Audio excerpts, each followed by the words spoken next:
আসসালামু আলাইকুম। আশা করি সবাই ভালো আছেন।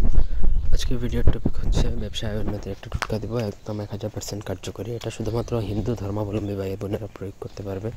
অন্য কোনো ধর্মের কেউ প্রয়োগ করতে চাইলে করতে পারে, বাট তাদের জন্য একটু ডিফিকাল্ট হবে, বা ওটা প্রয়োগ করলে ধর্ম অবমাননা হবে।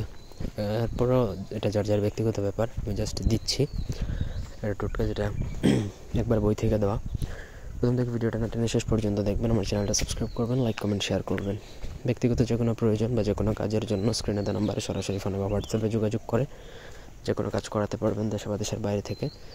যদি এই ধরনের তাবিজ, ব্যবসায় উন্নতির তাবিজ আমাদের থেকে নিতে চান, রাজবাড়ি তাবিজ যেটা, চাইলে নিতে পারেন। তো আপনাকে যদি হঠাৎ করে যদি আপনার ব্যবসা যদি দেখেন যে মন্দ হয়ে গেছে, ব্যবসা আগের মতো হচ্ছে না, তাহলে আপনি এই টোটকাটা করতে পারেন, ঠিক আছে? এটার জন্য অবশ্যই আপনাকে গুড়, চিনি অথবা মিশ্রি ভিতরে যে কোনো একটা, হয় গুড় না হলে চিনি, অথবা মিশ্রির মধ্যে গঙ্গার জল যদি না পান তাহলে নদীর জল নিয়ে আসবেন। নদীর জল আপনি দিবেন, মিশিয়ে এই মনে করেন চিনির সাথে ওই জলটা মিশালেন। তারপর মা লক্ষ্মী, মানে হিন্দুদের যে দেবী, যে লক্ষ্মী দেবী, সেই লক্ষ্মী দেবীর সামনে একটা মাটির পেয়ালাতে রেখে অভিষেক, মানে তার সামনে দিবেন। তারপর একদিন রাখার পরে সেইখান থেকে সেই মাটির পেয়ালাটা নিয়ে আপনি আপনার ব্যবসা প্রতিষ্ঠানে রেখে দেবেন, লুকিয়ে কোথাও। ব্যাস, এই টোটকাটাই একেবারে সামান্য সহজই টোটকা।